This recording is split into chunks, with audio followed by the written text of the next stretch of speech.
Hello guys, আজকে আমি দুর্বল। এই আর আজকে তেল দিল মা কড়াইতে, এবার কি চিংড়িগুলো বানাবো? ডাব চিংড়ি। ডাব চিংড়ি এবার মা কষাটা ভেজে নিল। আমার ওগুলা চিংড়িগুলো ভেজে নিল। তারপর দেখি কি করে। চিংড়িগুলো কিন্তু বেশি ভাজা যাবে না, হ্যাঁ, হালকা হ্যাঁ হালকা হ্যাঁ হ্যাঁ, তুমি তো রান্না করছো। এবার কিনলো পাঁচফোড়ন। এবার কি এটা? এবার পেঁয়াজ, এবার জিঞ্জার। না, জিরি জিরি করে কাটা পেঁয়াজ।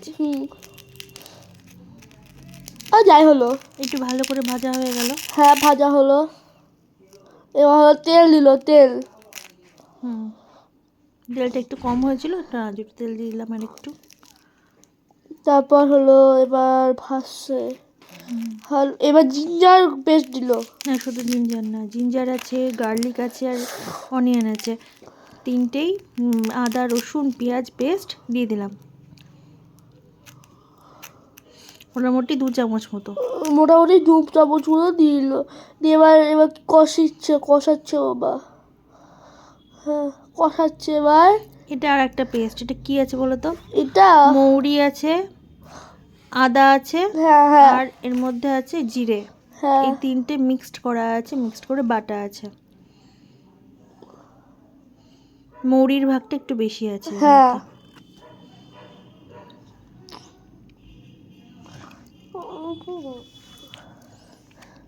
এবার ভালো করে কষতে ভালো করে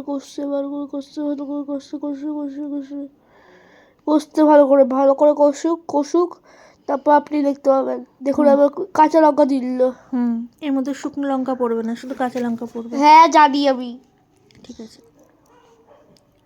এবার কি দিলাম? এবার হলুদ গুঁড়ো বেশি করে দাও, 1 প্যাকেট দিয়ে দাও। এবার লবণ দিল। স্বাদ মতো লবণ। এবার মিষ্টি দিল। কারণ কি একটু মিষ্টি ঝাল দুটোই মিক্সড হয় কেন। হ্যাঁ, আর এটার মিষ্টিটা হবে এটা। হ্যাঁ, এবার চিংড়ি করে দিয়ে দিল, ডাবটা দিল। ডাবের জলটা আমাদেরকে দিল না, কারণ কি ওগুলো কাজ করবে। এই ডাবের জল দিয়ে পুরো রান্নাটা হবে, এক্সট্রা জল পড়বে না। আর এই যে এখানে নারকেল কোড়া আছে, নারকেল কোড়াটাও আমি ওই ডাবের জল দিয়েই বেটে নিয়েছি। হ্যালো, আবার এলাম। হ্যাঁ, এবার কি হলো? আবার চিংড়িটা ভালো করে মশলা দিয়ে কষাতে হবে।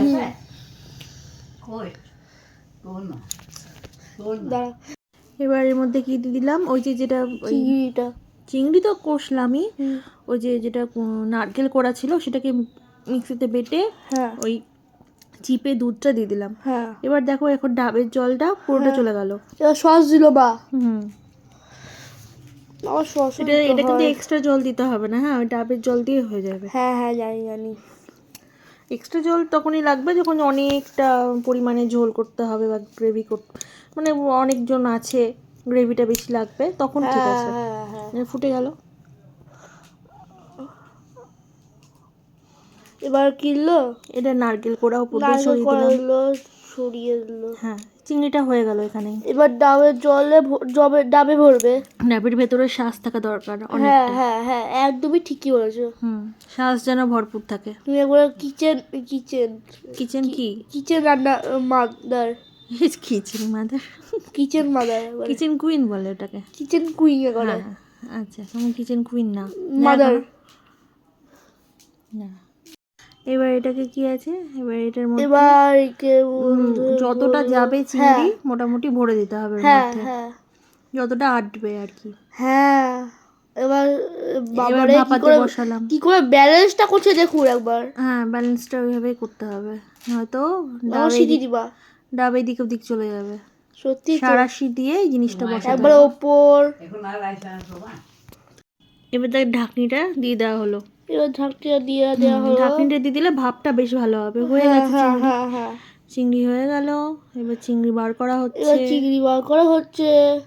ডাবের মধ্যে খেতে ভালো লাগে না। না, সার্ভ করতে হবে না সবাইকে।